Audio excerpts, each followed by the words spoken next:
Quero agradecer aos irmãos que pela graça do Senhor Jesus Cristo me incentivaram a trazer a palavra hoje à noite, me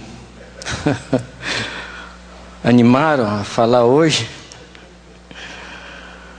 Pois é, eu acho que vocês devem saber o que eu estou sentindo aqui, estando diante de vocês, diante desse grupo tão seleto, tão maravilhoso, para trazer uma palavra do Senhor aos nossos corações.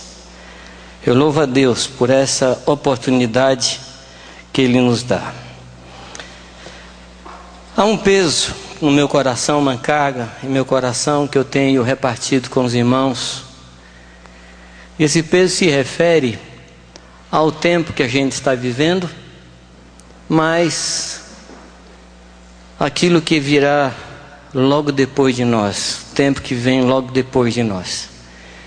E quando eu falo logo depois de nós, eu não estou me referindo à próxima década, não é nesse sentido, mas o que vem depois de nós em termos de pessoas que virão depois de nós.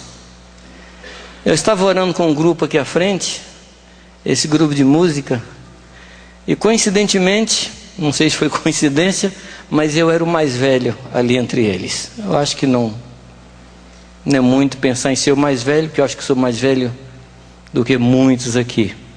Mas eu olhava para esse pessoal que estava aqui à frente e eu podia agradecer a Deus, porque se Deus me levar agora, e aqui sem nenhuma pretensão de estar fazendo qualquer trabalho bem feito, mas se Deus me levar agora, eu sei que a igreja estará sendo bem cuidada por essa gente nova que Deus está levantando. Eu louvo ao Senhor por isso. Eu estou muito impressionado pela quantidade de pessoas novas que estão no nosso meio, de gente nova, de gente que tem muita coisa pela frente, que está aqui cheia de desejo de fazer a vontade do Senhor. Eu louvo a Deus por isso. E eu quero ler com vocês um texto que está em João 15:16. É um texto que todos conhecemos assim sobejamente. João 15:16 diz: não fostes vós que escolhestes a mim, mas eu vos escolhi a vós outros para que vades e deis frutos, e que o vosso fruto permaneça, a fim de que tudo que pedides ao Pai em meu nome, Ele vos conceda. Há muita riqueza nesse texto, há muita coisa que nós aprendemos nesse texto, e uma delas, não é bem o assunto, mas uma delas mostra que as orações, a resposta das nossas orações estão muito conectadas com aquilo que fazemos em termos de frutos. Se os nossos frutos permanecem, se nós damos frutos, se os nossos frutos permanecem, nós vamos pedir a Deus e Ele vai nos conceder aquilo que pedimos. O centro do texto aqui fala da escolha do Senhor e fala do porquê Ele nos escolheu. E Ele diz que Ele nos escolheu para que pudéssemos dar frutos, e frutos permanentes. Eu estava pensando, amados, nesse texto, e eu pensei o seguinte: qual é o fruto que permanece? Quanto dura um fruto? Qual é o tempo de duração de um fruto? Por exemplo, uma manga. Quanto tempo dura uma manga? Uma manga madura, e de preferência que não tenha ninguém faminto perto dela. Uma manga, quanto tempo dura? Uma semana? Uma banana? Uma melancia? São poucos dias. Então, a conclusão que eu cheguei é que Jesus realmente não está falando de frutos nesse texto. Ele está falando de semente. Porque a única forma de um fruto permanecer é através da sua semente. Então, Deus quer que nós produzamos sementes. Deus quer que nós geremos sementes. E Mateus 13:38 diz que nós somos sementes do reino. Nós somos as sementes do reino. Então nós temos a responsabilidade de nos reproduzir. Nós temos a responsabilidade de produzir pessoas com a mesma graça, ou com mais graça, melhor dizendo, que nós temos recebido. A nossa geração não pode parar nela mesma. Eu tenho conhecido alguns irmãos, tenho conhecido alguns pastores, que quando morreram, as suas obras morreram com eles. As suas obras terminaram com eles, foram para a sepultura com eles, porque não pararam para prestar atenção nisso, não trabalharam para as gerações futuras, não trabalharam produzindo outras sementes. E amados, nós somos sementes. Jesus diz que nós somos sementes. Ele fala que se o grão de trigo caindo à terra não morrer, fica ele só. Então Deus tem um projeto para nós, Deus tem uma vontade para nós, Deus tem um querer para nós, e esse querer é que nós produzamos sementes, e muitas sementes, e sementes que permaneçam. Jesus orou, e orou pelos seus discípulos, e não somente pelos seus discípulos, mas por aqueles que viriam a crer através da palavra dos seus discípulos. Então nós precisamos levantar os nossos olhos, olhar além da nossa geração. Luiz Montanini, não sei se você trouxe a revista Impacto. Não trouxe, mas depois vocês podem falar com Luiz Montanini, que aí está. Eu gostaria que especialmente vocês lessem a revista dessa última edição, que fala muito disso, preparando uma nova geração. É assunto deste tempo. Nós precisamos cuidar da nova geração que está surgindo no nosso meio, prepará-la, incentivá-la, animá-la, enviá-la. Nós precisamos cuidar dessa geração. Quando eu olho para a vida de Jesus Cristo, o trabalho que ele fez com seus discípulos, dá para perceber claramente que Jesus passou por três posições, que Jesus tomou três posições muito claras em relação aos seus discípulos. No primeiro momento, ele diz: vinde após mim. Então ele seguia, e os discípulos o seguiam atrás, aprendendo, vendo como ele fazia, aprendendo com eles o fazer, o amar, o cuidar, o servir. No segundo momento, Jesus para, envia os 70 vão e voltam e dão relatório. Num terceiro momento, Jesus envia os discípulos e Jesus passa para trás, confirmando agora a palavra dos discípulos com os sinais que ele operava na medida que os discípulos caminhavam. Então é muito clara essa mudança de posição de Jesus. No primeiro momento, ele vai à frente ensinando. No segundo momento, ele envia para ensinar também e recebe os relatórios. Mas no terceiro momento, ele passa para trás e segue agora aos discípulos. No nosso meio, tem muitos irmãos que estão descobrindo o momento de mudar de posição, de ir mais para trás, de caminhar um pouco mais para trás e começar a enviar os mais novos a continuar a obra. Amados, a obra não pode terminar em nós. A obra de Deus é maior que nós. A obra de Deus tem que sobrepassar o nosso tempo e continuar pelas gerações futuras. Amém, amados? A obra de Deus não pode terminar em nossas vidas. Não tenha medo de passar. Não tenha medo de passar o bastão. Há um momento na história de Davi, e eu quero falar um pouco sobre Davi hoje aqui, mas há um momento na história dele, quando seus companheiros de vida chegam e ele está no leito, eles abençoam Davi com uma palavra muito interessante. Ele diz assim: que o reino do teu filho seja maior do que o teu reino, que a glória do teu filho seja maior que a tua glória.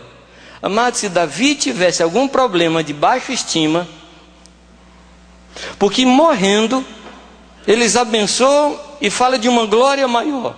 Se Davi não tivesse isso resolvido no seu coração, ele diria: vocês estão me amaldiçoando?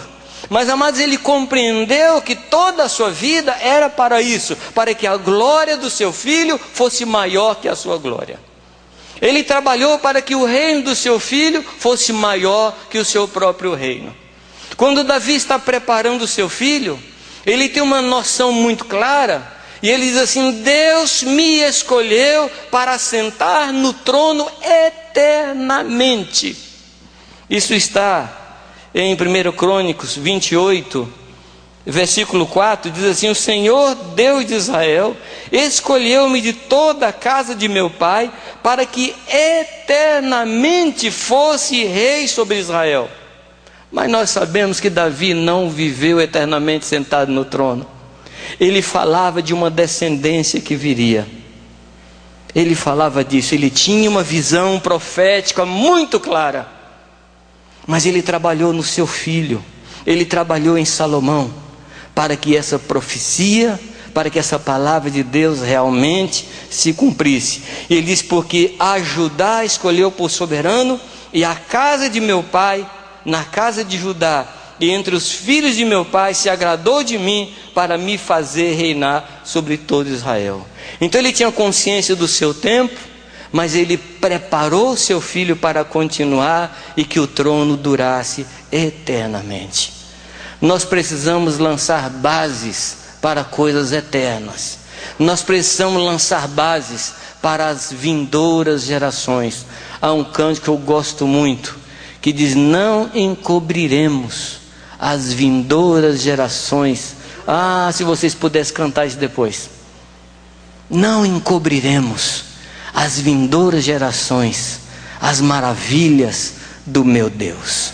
Nós precisamos olhar para as vindouras gerações. Eu me vejo muitas vezes, amados, e vejo muitos de nós como numa corrida de revezamento. A corrida de revezamento, quem correu, quem praticou isso sabe como é importante o momento de passar o bastão. Não sei quantos já correram revezamento aqui. Eu já corri, tá?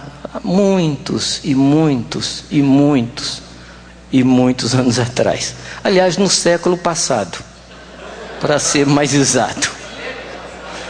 No milênio passado. O Azaf, você também, tá? Mas é extremamente importante saber passar. Como é importante saber segurar o bastão naquela hora. Não estou falando de sucessão. Eu não estou falando de um momento de ruptura para começar outro momento. Eu estou falando de uma transição.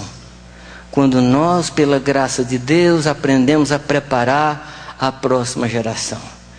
E eu estou falando aqui aos de mais de 40, aos de mais de 50, mas estou falando também aos de mais de 20, porque você é semente, não importa a idade que você tem. Não importa a idade que você tem. Você tem que ter essa mentalidade de semente e já começar a se preparar para passar o bastão na hora de passar. Meu filho tem 14 anos. Eu tenho um filho de 14 anos. Deus me deu por adoção. E eu estou preparando para que ele seja pai. Mas ele não casou ainda. Não tem data para casar, mas estou preparando. Às vezes ele apronta alguma coisa. Está na fase de aprontar. Nesses dias atrás o irmão telefonou para mim e disse: Jamê, como é que se cuida de adolescente? Eu falei: não sei, me pergunta daqui a uns 10 anos. Porque eu estou no olho do furacão agora. Aí depois você me pergunta, eu vou te falar. Agora não sei dizer. Mas uma coisa que eu tenho feito com ele, quando ele apronta alguma, eu sento com ele e falo: filho, se fosse o seu filho fazendo isso, o que você faria agora com seu filho? E o que você fizer é o que eu vou fazer. Eu estou ensinando ele a ser pai. Porque desde pequeno nós precisamos ensinar os nossos filhos a serem pais. Porque esse é o nosso chamado. Nós somos chamados para gerar filhos, e muitos filhos, e filhos que permaneçam. Esse é o nosso chamado. Eu queria chamar a sua atenção para 2 capítulos aqui, do primeiro livro das Crônicas, capítulo 28 e capítulo 29. Esse texto é um momento de transição. Davi está preparando os seus companheiros e principalmente preparando o seu filho para o reinado, para que o substituísse, para que assentasse no trono e que o reino de Davi fosse eterno, e aquilo que ele faria seria eterno também. Então ele está preparando seu filho. Então esse texto, esses 2 capítulos, falam muito disso. E quando eu estava lendo esse texto, estudando esse texto, eu me fiz 4 perguntas. E eu quero tentar responder essas 4 perguntas aqui nesse texto. A primeira pergunta é: o que estou fazendo? O que estou fazendo? A segunda pergunta é: para quem estou fazendo? A terceira pergunta é: com que estou fazendo? E a última pergunta é: como estou fazendo? Posso repetir? E que vocês escutem mais rápido. O que estou fazendo? Para quem estou fazendo? Com que estou fazendo? E como estou fazendo? Na realidade, Davi falou essas coisas aqui para o seu filho. A conversa de Davi com seu filho girou ao redor dessas perguntas. É verdade que você não vai encontrar as perguntas no texto, mas você vai encontrar as respostas, porque esse foi o assunto. A primeira pergunta: o que estou fazendo? O que estamos fazendo? O versículo 10 do capítulo 28 diz assim: olha, pois, agora, porque o Senhor te escolheu para edificares uma casa para o santuário. O que nós estamos fazendo? Nós estamos sendo usados pelo Espírito Santo para edificarmos uma casa para a morada de Deus em espírito. Efésios fala isso. Estamos sendo edificados para a morada de Deus em espírito. Ainda que nós tenhamos lá uma expectativa, lá no nosso coração, lá na nossa mente, temos a expectativa de que Deus está preparando uma casa para nós, mas na realidade, o Senhor está preparando uma casa para Ele. Qual casa? Somos nós. Nós somos esta casa. E o interessante é que nós somos casa e nós somos edificadores. Nós somos aqueles que edificam e nós somos aqueles que somos edificados. Nós cumprimos os 2 papéis. Então nosso trabalho é preparar uma casa para o Senhor. Quando Jesus voltar, Ele vai encontrar a sua casa adornada, varrida, limpa e cheia do Espírito Santo. Nós somos os edificadores desta hora. A casa, amados, é casa para Ele, é casa dele. Amém? Nós somos a casa de Deus e nós estamos trabalhando nisso. 1 Pedro 2,5 diz que também vós mesmos, como pedras que vivem, sois edificados casa espiritual, para ser de sacerdócio santo, a fim de oferecer de sacrifícios espirituais agradáveis a Deus por intermédio de Jesus Cristo. Efésios 2, 19, 21 é o texto que nós citamos. Assim, já não sois estrangeiros nem forasteiros, mas concidadãos dos santos e da família de Deus, edificados sobre o fundamento dos apóstolos e profetas, sendo Ele mesmo, Cristo Jesus, a pedra angular, no qual todo edifício, bem ajustado, cresce para santuário dedicado ao Senhor. Amados, o nosso trabalho é fazer a casa de Deus. Esse é o nosso trabalho. Amém? Agora, para quem estamos fazendo? É importante que a gente tenha muito claro sobre o que estamos fazendo, porque nós temos uma capacidade de invenção muito grande. Nós inventamos muitas coisas. Às vezes eu fico olhando para a igreja, eu falo: Deus, eu pensei que não fosse viver tanto para ver tanta coisa que o teu povo inventa. Mas cada dia a gente inventa uma coisa nova, inventa um modelo novo, sei lá, quanta coisa nova. Mas nós temos que voltar e trabalhar na casa de Deus, no povo de Deus, criar um espaço para Deus em nossas vidas, na vida do povo de Deus. Amém, amados? Que cada uma das ovelhas confiadas a nós pelo Senhor seja preparado para ser essa casa, esse lugar, essa habitação de Deus. Há uma afirmação de Jesus, quando ele diz, quando perguntam a ele, quando alguns homens se dispõem a segui-lo, Jesus diz assim: olha, as aves dos céus têm seus ninhos, as raposas têm seus covis, mas o Filho do Homem não tem onde reclinar a cabeça. Eu quero dizer para você que Jesus não pode mais falar isso, porque nós somos o lugar da habitação dele. Isso foi naquele tempo, isso foi antes da ressurreição, isso foi antes da igreja nascer nele, e a igreja é o lugar da habitação de Deus. Então, quando perguntarem onde o Senhor mora, você pode dar o seu endereço, a sua vida, porque é aí que o Senhor mora. Amém? Então, quando Jesus, assim, por esquecimentos, falar assim: eu não tenho onde morar, você fala assim: Senhor, o que é isso? Aqui estou, tua morada, o teu lugar, teu tabernáculo, sou eu aqui, Senhor, o lugar da tua morada. Amém? Para quem, amados? Para quem estamos trabalhando? Olha só, no versículo, capítulo 29, o versículo 1, e nós vamos ficar andando para frente e para trás aqui nesses dois capítulos. Versículo 1 do capítulo 29 diz assim: disse mais o rei Davi a toda a congregação: Salomão, meu filho, a quem só Deus escolheu, é ainda moço e tenro, e esta obra é grande. Será que a gente se encaixa nisso? Não? Você se encaixa nisso? Deus escolheu você? Sim ou não? Deus escolheu você? E você se sente moço e incapaz e inexperiente? É assim que você se sente? Sim ou não? Fica nisso, tá? Por favor, fica nisso. Nunca se sinta capaz. Amém?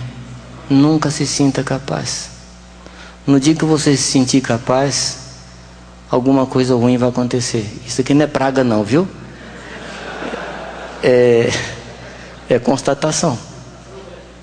Eu contei aos irmãos que um dia chegou um pastor na minha casa, um jovem pastor, e disse assim: Jamil, eu quero que você ore por mim, porque eu me sinto tão incapaz, tão impotente. Às vezes eu olho para a igreja e me sinto tão débil. Eu falei para ele: meu irmão, eu vou orar para que esse sentimento permaneça e cresça.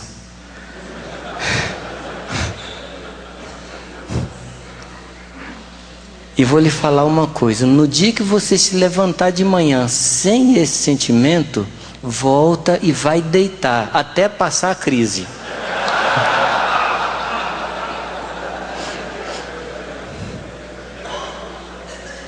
Loucura é pensar que nós podemos fazer alguma coisa. É loucura. É loucura. Não importa a sua idade, você sempre será moço e tenro, moço e inexperiente diante desta obra que é extremamente grande. E o texto aqui diz: porque não é o palácio para homem, mas para o Senhor Deus. Meu irmão, a obra não é para você. Desconfie da obra que exalta o nome do homem. Jesus Cristo veio glorificar o Pai. O Pai glorificou o Filho. O Espírito Santo se manifestou para glorificar Jesus. Não cabe na casa de Deus glória para qualquer um de nós. Não cabe. Quando você escutar assim: ministério fulano de tal, foge disso. Ministério fulano de tal, sai disso. Porque é palácio para homem, para Deus, e não é palácio para homem. Esta obra não é nossa, é obra do Senhor. E isso aqui, amados, é extremamente importante. É extremamente importante. Porque a importância que nós damos a uma obra é determinada pela importância da pessoa que encomendou esta obra a nós. Se você for um pedreiro e alguém muito importante, muito sério, encomendar uma obra a você, você vai fazer a obra não segundo você, mas segundo a pessoa que encomendou. Estão me compreendendo, amados? Eu estava trabalhando, construindo um barco, não sou carpinteiro, mas nós estávamos fazendo um barco lá em Manaus, e essa experiência me marcou muito.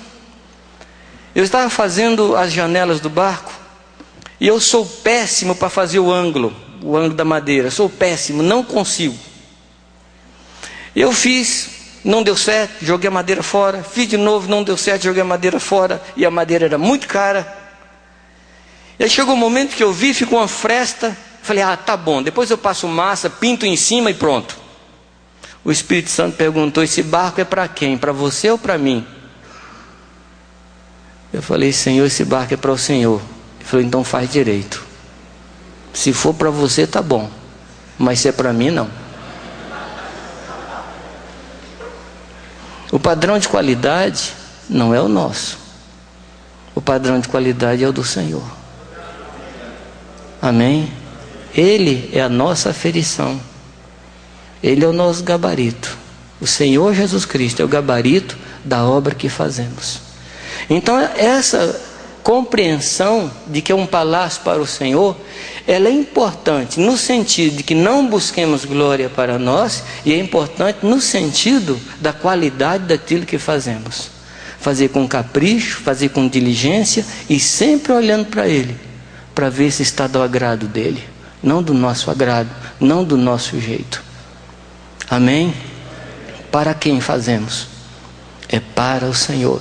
Eu quero lhe dizer aqui que tudo isso que eu estou falando é o que Davi falou para Salomão, preparando Salomão. Então que são dicas para prepararmos a próxima geração. Isso aqui são dicas para que nós cuidemos da próxima geração, ensinando a fazer a casa de Deus, ensinando a trabalhar para o Senhor. E aí nós precisaremos tomar todo o cuidado para mostrar àqueles que nós estamos cuidando, para mostrar àqueles que estamos cuidando que nós estamos fazendo para o Senhor. Então não fazemos de qualquer maneira, e não fazemos para que o nosso nome seja colocado numa placa na obra de Deus. Amém, amados? A glória é do Senhor. A glória é do Senhor. Não podemos esquecer isso. Com que estamos fazendo? Com que estamos fazendo? Capítulo 28, o versículo 21, diz assim: e eis que aí tens as turmas dos sacerdotes e dos levitas para todo o ministério da casa de Deus. Estão também contigo para toda obra voluntários com sabedoria de toda espécie para todo o ministério, como também todos os príncipes de todo o povo para todos os teus mandados. Eu fiquei impressionado com a quantidade de termos absolutos desse versículo, mas isso é um outro assunto, é um outro tema. Mas depois você pode marcar aí os termos absolutos, o todos, todas, todo.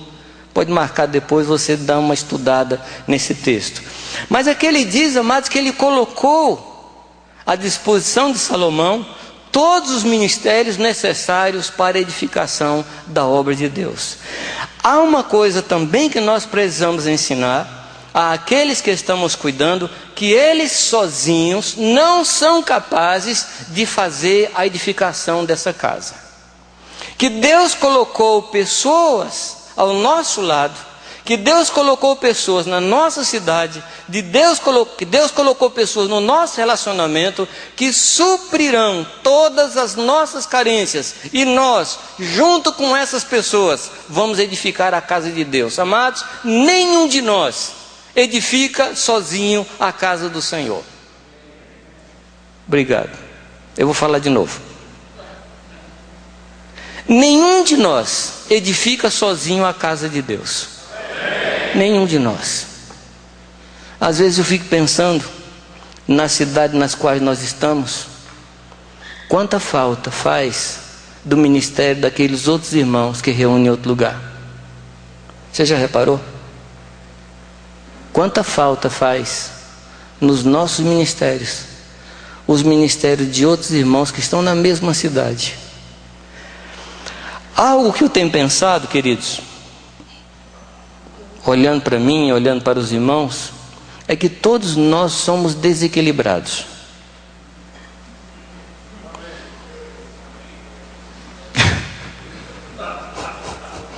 Os irmãos não sei se não querem falar amém ou entender como uma ofensa. Não é defeito, é uma característica. Isso não é defeito, é característica. Aqui nós temos um tripé que está segurando esta câmera. Cada um deles é desequilibrado. Sim ou não? Deixa uma perna dessa sozinha, o que vai acontecer com ela? Vai cair. Por que está de pé essa câmera? Porque tem 3 forças opostas equilibrando uma outra. Meu irmão, se você estiver sozinho, cuidando do seu grupo, o seu grupo será tão desequilibrado quanto você. Eu repito, não é ofensa, é uma característica. Mas Deus na cidade coloca outras forças, outros irmãos desequilibrados, que ajudarão você e farão o equilíbrio. Nenhum de nós é equilibrado. O equilíbrio está na administração das tensões e das forças. Nós precisamos ter graça, ter humildade, ter sabedoria. Eu acho que não é nem uma questão de humildade, é uma questão de sabedoria, de entender que Deus pôs na cidade ou na região ministérios que nos complementarão. Amém? Às vezes você tem uma graça de ensino, aí a sua congregação cresce assim um bando de cabeçudo, sabe tudo, mas perninhas curtas, não caminham. O outro, uma capacidade evangelística fantástica, o povo todo pernalta, anda para tudo quanto é lugar e não sabe para onde vai. Nós precisamos ver a graça de Deus. Amados, eu creio, eu estou colocando aqui subjúdice. Eu creio que assim como cada um de nós tem uma graça, eu creio que as congregações nas cidades têm graças específicas. E nós precisamos conhecer de Deus a graça que Ele tem nos dado, para que possamos cooperar com a igreja na cidade. Mas isso, amados, implica que nós necessitamos perder aquela mentalidade de que nós somos a igreja da cidade. Nós somos parte dela, mas não somos a igreja. E eu repito, não é uma questão de humildade, é uma questão de bom senso. É uma questão de bom senso. E eu tenho dito aos irmãos o seguinte, que se você se levantou na cidade como congregação e você não tem essa capacidade, se você não tem essa clareza de cooperar com a igreja na cidade, a sua existência já é uma afronta. A sua própria existência é uma afronta, porque Deus não levantou você para você mesmo. Deus levantou você para abençoar os outros, e Deus levantou os outros para abençoar você. É uma questão de bom senso, é uma questão de sabedoria. Amém? O texto aqui diz que Deus colocou todos os ministérios para a edificação da sua casa. E você sabe que você não tem todos. Você sabe que você é incapaz. Você sabe que você é limitado. Mas no corpo, amados, não há limites. O Senhor falou, o testemunho de Deus lá no momento da Torre de Babel foi isso. O povo não teria limites para aquilo que intentasse fazer. Foi testemunho do Senhor. Eu me lembro de um outro momento da história, Quando Deus coloca Adão para cuidar do jardim, e ele cuidava só do jardim, mas quando Deus lhe dá uma esposa, a sua limitação acaba e ele não cuida somente do jardim, mas cuida de toda a terra. Amado, isso é produto da unidade. Sozinhos faremos pouco, mas juntos nós faremos tudo. Tudo que for necessário, tudo que Deus tem nos mandado fazer. Mas nós nos necessitamos. Que Deus nos dê bom senso e que Deus nos dê humildade. Há uma coisa que falo também aos irmãos, e por favor não se escandalizem comigo, mas humildade é coisa de gente fracassada, gente que fracassou na sua própria força, gente que descobriu que nada pode fazer, gente que descobriu que é inapto, que é tenro, que não sabe e necessita dos outros. Mas enquanto nós acharmos que temos tudo, que temos todos os dons e todos os ministérios, nós não necessitaremos uns dos outros. Mas o fato, amado, é que nós precisamos. Reconheçamos ou não, nós precisamos. E Deus tem colocado na igreja dons e ministérios necessários para a edificação da sua igreja. Amém, amados? Há um outro versículo, é o versículo 2 desse mesmo capítulo 29. Capítulo 29, e aqui é uma interpretação minha, uma aplicação minha, tá bem? Eu, pois, com todas as minhas forças, já tenho preparado para a casa de meu Deus ouro, prata, cobre, ferro, madeira, pedra de ônix, engaste, pedras ornamentais, pedra de mármore.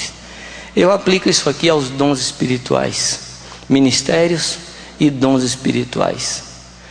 Eu tenho ficado muito inquieto com o nosso discipulado. Um discipulado sem o uso dos dons espirituais. Eu fico muito preocupado com isso. Os dons espirituais na edificação da igreja funcionam como os andaimes na edificação de uma casa. Nós levantamos uma parede até a nossa altura. Depois disso, precisamos dos andaimes. E os dons espirituais foram dados para a edificação da igreja. E eu digo, amados, que nós somos uma igreja de teologia renovada e prática tradicional. Porque nós cremos nos dons. Nós cremos nos dons. Mas nós precisamos voltar a praticar os dons no discipulado. Como é que nós podemos sentar para aconselhar alguém sem uma palavra de ciência, sem uma palavra de sabedoria? Como podemos discernir a vida de uma pessoa sem um dom de discernimento de espírito, para saber se é o espírito de Deus, se é o espírito do homem ou se o espírito de Satanás está operando na pessoa?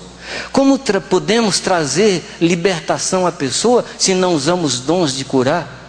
Como podemos perceber que a vida da pessoa mudou e passou por um milagre, se Deus não colocar em nós o dom da fé, o dom das maravilhas?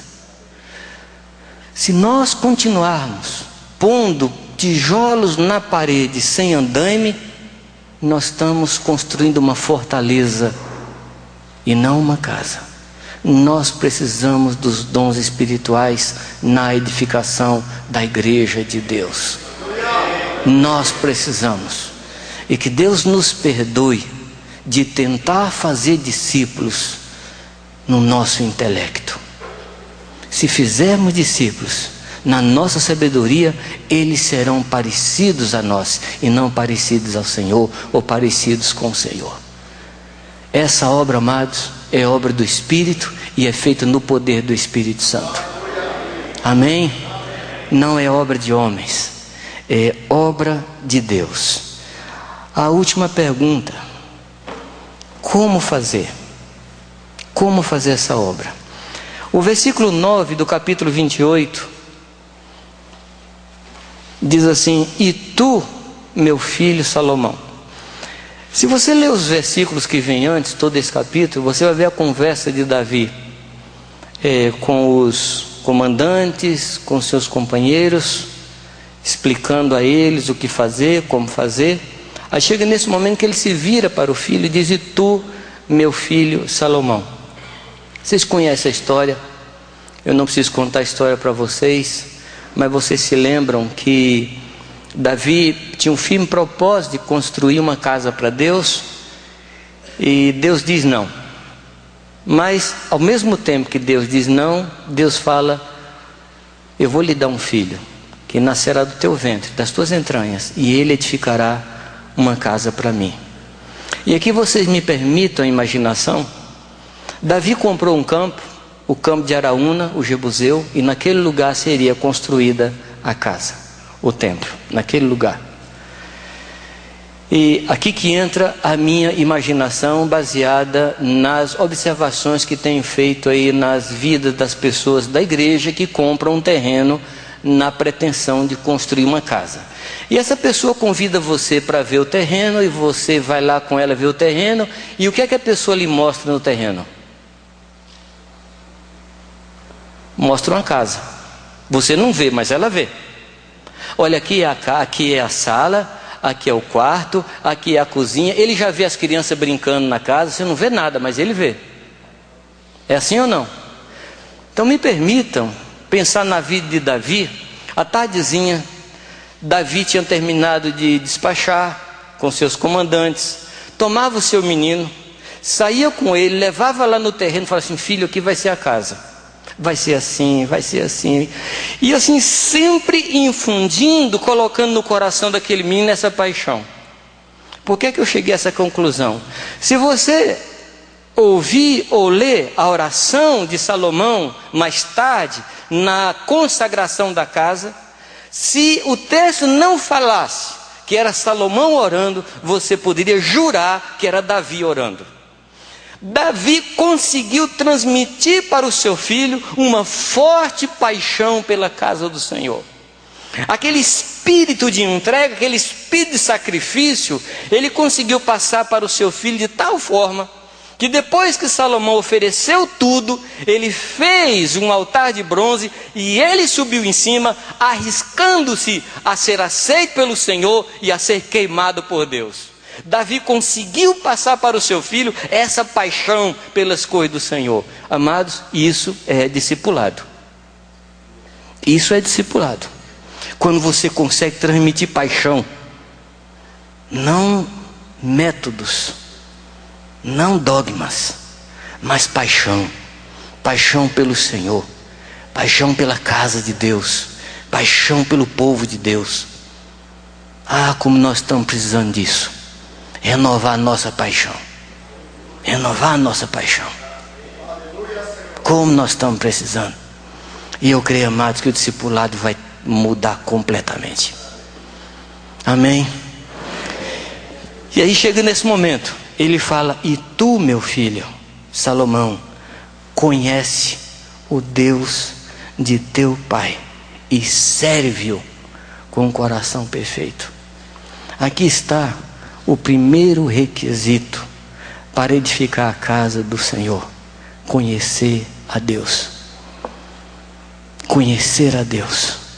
Antigamente, em Belo Horizonte, eu não sei se ainda havia uma empresa de arquitetura muito especializada, e quando a pessoa chegava ali para pedir o desenho de uma casa, um ou dois arquitetos daquela empresa iam para a casa da pessoa que encomendou e ficava ali 1, 2, 3, 4 dias observando a pessoa, vendo o jeito da pessoa, como ela vivia, como ela andava na casa, vendo os gostos da pessoa. Terminava, ele voltava para o seu escritório e desenhava uma casa segundo aquilo que ele havia conhecido na pessoa. Se você quiser edificar a casa de Deus, você precisa conhecer ao Senhor. É impossível fazer a obra de Deus se nós não conhecermos a Ele. Primeiro requisito: conhece ao Senhor teu Deus e faz a obra. Não é faz a obra e conhece, mas conhece e faz a obra. Então, primeira coisa, como fazer? Primeiro conhecer a Deus e depois servir a Deus com um coração perfeito. Coração perfeito não está falando de uma vida sem defeito. Coração perfeito não está falando de uma vida sem falhas, mas está falando de um coração íntegro na presença do Senhor. Eu vejo isso na oração de Ezequias, quando o Senhor fala para ele: Ezequias, prepara a sua casa, porque você vai morrer. Ezequias se volta para a parede e faz uma oração ao Senhor: Senhor, tu sabes que eu tenho o coração perfeito diante de ti. Ele não falou de suas obras, ele não falou o que ele fazia, mas ele falou do seu profundo desejo de agradar ao Senhor. Coração perfeito, amados, isso faz toda a diferença. Nós precisamos ter esse coração perfeito, esse coração íntegro, sem dúvida, sem ser como a onda do mar, um coração firme em Deus. Nós precisamos desse coração.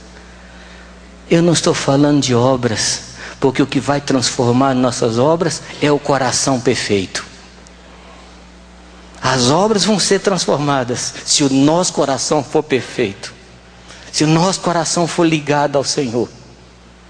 Ama o Senhor de todo o teu coração, de toda a tua alma, com todas as tuas forças, com todo o teu entendimento, com tudo aquilo que você entende.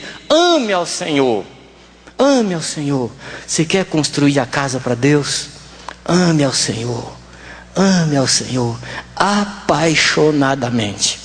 Ame ao Senhor. Alma voluntária. Uma pessoa que se entrega. O quadro que me vem na vida de Davi também é quando Davi suspirou, desejando tomar daquela água lá do meio da batalha. 2 homens de alma voluntária foram lá buscar água. Amados, eu sonho com o dia em que o Senhor não vai precisar gritar a sua vontade para nós.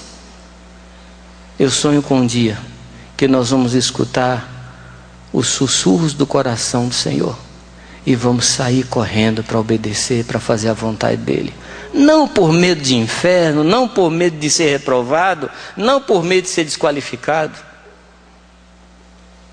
mas para agradar o coração dele, para deixar o coração do Senhor agradado. Amém? Alma voluntária. Outra coisa fala de esforço e ânimo. Esforçar é quando você termina as suas forças. Quando você não tem mais forças, você dá um passo mais, você caminha um pouco mais. Aqueles que se viram exército, que já fizeram a caminhada de 10 quilômetros, de 20 quilômetros, 32 quilômetros, sabe que chega uma hora da caminhada que você diz: não tem mais forças. E aquele sargento chato chega para você e caminha um pouco mais. E aí você descobre que você tinha um pouco mais de força que não sabia que tinha. Aí quando você fala: não aguento mais, o sargento fala: você aguenta sim. Aí você vai. Isso é esforço. É quando você termina tudo que você tem, você dá um pouco mais. Paulo tinha essa consciência. Ele diz assim: eu terminei a carreira, eu combati o bom combate, eu guardei a fé. Ele diz: desde agora eu estou sendo oferecido como libação. Libação era o vinho ou o azeite que era colocado sobre o holocausto. O holocausto já era a entrega total, mas Paulo deu um pouco mais, um pouco mais, um pouco mais. Isso é esforço. Isso é esforço. Esforço e ânimo. Esforço e ânimo. Ter o coração animado pelo Senhor. Ter o coração cheio de vida de Deus. Há uma palavra que a gente usa, e muitos de nós usamos sem compreender, que é a palavra entusiasmo. A palavra entusiasmo significa cheio de Deus. Enteos, é cheio de Deus. Que sejamos sempre entusiasmados. Que sejamos sempre ferventes no nosso espírito. Sempre ferventes no nosso espírito. A obra é grande mesmo. A obra é grande. A obra é grande. Mas não temas, nem te apavores. Por quê, amados? Por quê? Porque o Senhor Deus, meu Deus, olha o discipulado aí, olha. Porque o Senhor Deus, o meu Deus, há de ser contigo. Não te deixará, nem te desamparará, até, aqui tem uma condiçãozinha, até que acabes toda a obra do serviço da casa do Senhor. Você sabe o segredo para ter Deus com a gente? É a gente estar ocupado na sua casa. Jesus diz assim: o Pai não tem me deixado só, Ele sempre está comigo, porque eu sempre faço o que lhe agrada. Jesus falou que estaria conosco todos os dias da nossa vida, enquanto estivéssemos fazendo discípulos de todas as nações. Você quer Deus com você? Ocupa a sua vida com a obra dele. Porque enquanto você estiver ocupado com a obra dele, Ele não vai desamparar você. Jesus se ocupa com aqueles que estão ocupados com Ele.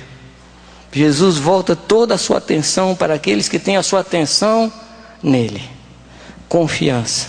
Confiança em Deus. Sem temor das coisas, claro, temendo sempre a Deus, mas sem temer a grandiosidade daquilo com que estamos envolvidos. Sem temer as lutas que vêm contra nós. Sem temer nada disso, temendo ao Senhor, sem apavorar. É verdade que às vezes dá um negócio. Eu estou com 41 para 42 anos de ministério. Eu nunca cheguei a um lugar desse sem tremer na base, nunca. Uma vez eu fui visitar um cirurgião oftalmo lá em Sertãozinho, ali perto de Ribeirão Preto, e depois do almoço muito gostoso, depois do almoço ele pôs uma fita mostrando uma cirurgia de olhos, depois do almoço, você calcula, eu não suporto ver sangue, aí ele pôs lá, e para ele era maravilha, e eu mareado, e ele pegou o bisturi, não tinha laser naquele tempo, era bisturi, ele pegou assim, rasgou o olho da pessoa, e eu olhando aquilo, e ele, não é maravilhoso? Eu falei, é. E rasgando. E eu falei, como é que você sabe a profundidade que você tem que fazer com o bisturi? Ele falou, Jamei, isso é extremamente preciso, porque se eu não baixar a profundidade correta, a cirurgia não tem efeito. Se eu baixar muito, a pessoa fica cega. Amados, é questão de milímetro. Eu fui embora para casa. No caminho, Deus falou assim, não se esqueça que a minha igreja é a menina dos meus olhos. Toma cuidado com a força da tua mão. Eu já era apavorado.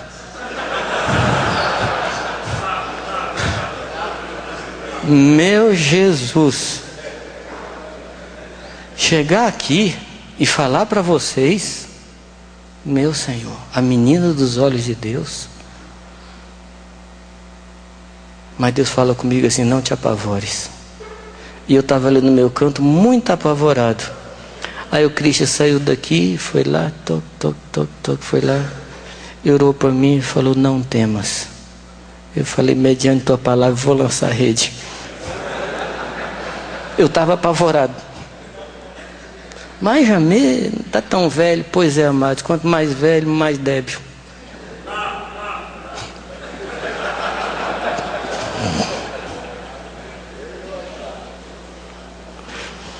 Versículo 28, capítulo 28, versículo 11. Deu Davi a Salomão, seu filho, a planta do alpendre, com as suas casas, suas tesourarias, seus cenáculos, suas recâmaras. Verso 12, e também a planta de tudo quanto tinha. Verso 19, tudo isso, diz Davi, fez-me entender o Senhor por escrito da sua mão, a saber, todas as obras desta planta. Amados, não temos liberdade de fazer a obra do nosso jeito. Há uma planta, Há escritos do Senhor, nos quais nós precisamos nos basear para fazer a obra do Senhor. Eu uso uma figura para tentar explicar isso. Se você juntasse todo o dinheiro que você pudesse juntar, com todo o esforço que você pudesse empregar para construir uma casa, chamasse o melhor arquiteto que existisse e pagasse a ele o que ele pedisse, você certamente procuraria um pedreiro, o melhor que você pudesse contratar. E aí você entrega a planta na mão desse pedreiro e vai fazer uma viagem. Esse pedreiro toma a planta e vê a porta em determinado lugar, mas esse pedreiro olha para a porta e fala assim: a mim não me agrada a porta nesse lugar, eu vou mudar ela de lugar. Aí ele vê a janela de um outro lugar e fala: nossa, a janela que ele fez é quadrada, eu acho que não combina, eu vou pôr redonda. A cozinha nesse lugar também não está boa, eu vou fazer desse jeito. E no fim termina a casa, e um dia você chega para receber a casa e fala: aqui está a sua casa pronta. O que você faria com esse pedreiro naquele dia que você não está muito espiritual?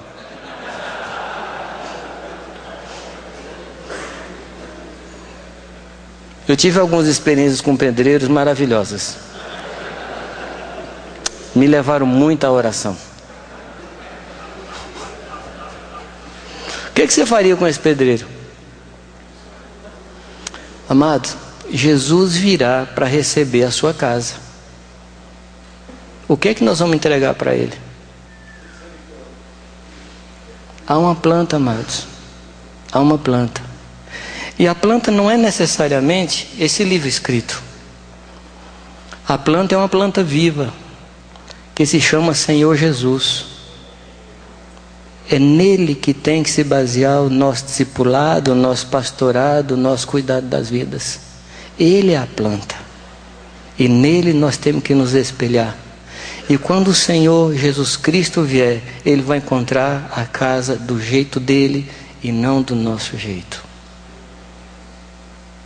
Alguém disse que há duas formas, dois jeitos de fazer uma coisa. Só dois jeitos. O jeito certo e o jeito errado. Só tem esses dois jeitos. Ou você faz do jeito certo, ou você faz do jeito errado. E o jeito certo é o jeito do Senhor Jesus Cristo. Esse é o jeito certo.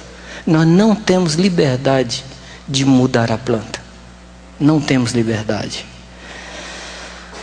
A última coisa que eu quero lhe dizer. Nós estamos falando como fazer. O versículo 3 do capítulo 29 diz assim: e ainda, porque tenho afeto à casa de meu Deus. Tem outras versões aí? Fala de devoção. Que mais? Tenho amor à casa de Deus. E porque tenho amor, tenho devoção, tenho afeto à casa de meu Deus, o ouro e a prata particular que tenho, eu dou para a casa de meu Deus, afora tudo quanto tenho preparado para a casa do santuário. Davi aqui está falando que ele deu de duas maneiras. Ele preparou a madeira, preparou o ouro, preparou a prata, que dizia respeito ao seu reinado, que dizia respeito à sua vida como rei. Mas ele fala que o afeto que ele tinha o levou a dar não somente aquelas coisas que ele dava como rei, mas ele deu aquelas coisas particulares que ele estava reservando para si mesmo. O afeto nos leva a servir ao povo de Deus com paixão, com dedicação maior do que aquele serviço que fazemos profissionalmente. Quando a gente lê João 10, você vai perceber alguns personagens em João 10. E o personagem que nos chama a atenção é o mercenário. Ali tem o pastor, tem a ovelha, tem o ladrão. Mas o mercenário nos chama a atenção. E quando a gente pensa em mercenário, automaticamente a gente pensa em algo negativo. Ele já é algo pejorativo. Mas o mercenário naquele tempo não era alguma coisa negativa. Um pastor cujo rebanho estivesse crescendo e ele não se sentisse capaz de cuidar de tudo, ele contrataria um profissional para ajudá-lo. E esse mercenário, Ele fazia as coisas bem feitas. Ele alimentava, ele cuidava, ele guardava as ovelhas, tudo certinho. Qual era o problema do mercenário? Quando o lobo chegava. Quer dizer, na realidade, quem manifesta o nosso ministério, a qualidade do nosso ministério, não é muito o Espírito Santo, não, é o lobo. É o lobo que revela quem a gente é. É ou não? O lobo tem esse ministério de revelar o nosso ministério. Enquanto não houvesse lobo, ele estava fazendo tudo direito. Mas quando o lobo chegava, aí ele se revelava quem ele era. A diferença é a questão de um trabalho profissional ou um trabalho cheio de afeto. Quando você vê Paulo falando, ele diz assim: eu cuidei da igreja como a ama amamenta os seus próprios filhos. Qual o trabalho da ama? Minha mãe contratou uma ama para me amamentar, porque logo depois que eu nasci ela ficou grávida. Assim, família baiana tem uma produção fantástica, né? Então, para que esperar, né? Se podemos aproveitar o tempo, né? Mas minha mãe não pôde me dar de mamar, contratou uma ama. Então ela me amamentava. Só que ela tinha um filho. E nós dois crescemos juntos, eu e o filho da ama. É claro que ela tratava o seu filho diferente do que me tratava. E Paulo está dizendo que ele cuidava do povo dele, como a ama cuida dos seus próprios filhos. Como é que nós cuidamos do povo de Deus? Como amas ou como mães? Podemos fazer um trabalho profissional muito bem feito, mas quando o lobo vem se manifestando na vida dos discípulos em termos de problema, ou uma rebelião, ou uma dificuldade, o lobo sempre se manifesta. A nossa reação manifesta o que nós somos. Que Deus nos ajude e que Deus encha o nosso coração de profundo afeto pela casa de Deus. A obra de Deus, amados, é feita de entranháveis afetos de misericórdia. Me impressiona a carta aos Filipenses, uma carta com 4 capítulos, e fala cerca de 60 vezes de sentimentos, próximo de 60 vezes de sentimentos. É uma carta que mostra uma paixão de Paulo com os outros.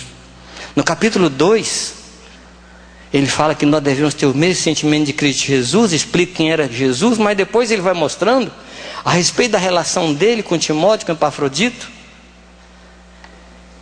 E ele, é uma confusão louca aquele texto, que ele diz assim: eu mandei Epafrodito para vocês, porque ele ficou sabendo que vocês ficaram preocupados, que ele estava doente, ele ficou preocupado com a preocupação de vocês e foi aí para ajudar vocês. Na realidade ele estava doente mesmo, ele adoeceu, mas Deus curou ele, mas não por causa dele, curou a mim para que eu não fosse consumido por excessiva tristeza. Você percebe que confusão de sentimentos entranhados entre eles? Essa é a igreja de Deus. Essa é a igreja de Deus. Uma igreja construída em cima de afetos. Não profissionalismo, mas afeição. A palavra fala que nos últimos dias os homens não teriam sequer afeição natural. Eu percebo hoje como as pessoas são frias. Passa no acidente, e se o acidente não tem sangue, fala assim: ah, bobagem, não teve nem sangue. E eu fico pensando nas notícias dos jornais: avião caiu em tal lugar, morreram 70 pessoas, e o Fluminense jogou. Futebol misturado com luto, com perda. O mundo está fazendo um trabalho em nós de insensibilidade. Perdemos uma pessoa na igreja, uma pessoa se afasta, e a gente diz assim: ah, foi embora aquele, mas nós temos mais aqui entre nós, né? Falta de afeto, falta de paixão. Jesus chamou Judas no último momento de amigo, e aquilo, amados, não foi uma forma de falar, era o que ele sentia por Judas. Que Deus nos encha de afeto, para que não sejamos econômicos, para que não nos reservemos, para que possamos entregar as coisas particulares que temos, a nossa vida, o nosso coração, até as últimas consequências, pela igreja de Deus, pelo povo do Senhor. Somos chamados para edificar a próxima geração. Como estamos edificando? O que estamos fazendo com a próxima geração? Eu não estou falando dos que têm a minha idade. Eu estou falando dos que têm 50, 40, 30. Você é responsável com a sua próxima geração. Faça bem. Faça um trabalho bem feito.